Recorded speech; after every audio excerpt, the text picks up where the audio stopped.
we touched on it. It's Georgia, the defending national champs, #1 all season.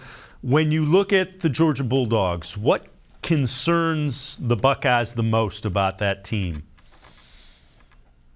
So the more time goes on, I'm less concerned in terms of there seems to be this feeling that because of what happened in the Michigan game, Georgia is basically this boogeyman and Ohio State doesn't belong on the same field as them. Now, the concerning things to answer the question, Brock Bowers is the best tight end in football, and he's probably the closest thing to Travis Kelce from a tight end prospect standpoint.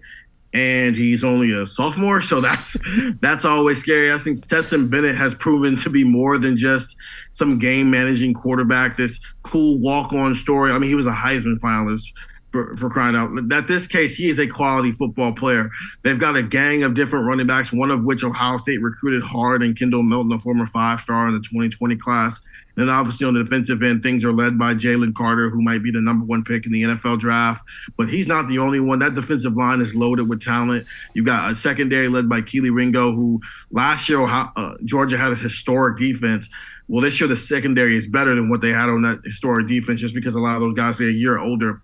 The only thing that's missing is Nolan Smith, who has been dealing with a shoulder injury, so he won't play in that game. But even with all that being said, even with the way that Georgia's kind of run through the year, it hasn't been dominating to the point that I feel like this won't be a competitive game. I'm not really ready to put a score yet, but I think that people have those 5 plays that went wrong in the Michigan game for Ohio State, and they've let that define what this team is. And I'm not quite sure that's the case, even though it's fair to think Georgia will maybe win this game if that's where you're at. But I don't think it's going to be some, version of 2016 when Ohio State went to play Clemson and it was a 31-0 blowout. I don't think it's going to be anything close to that.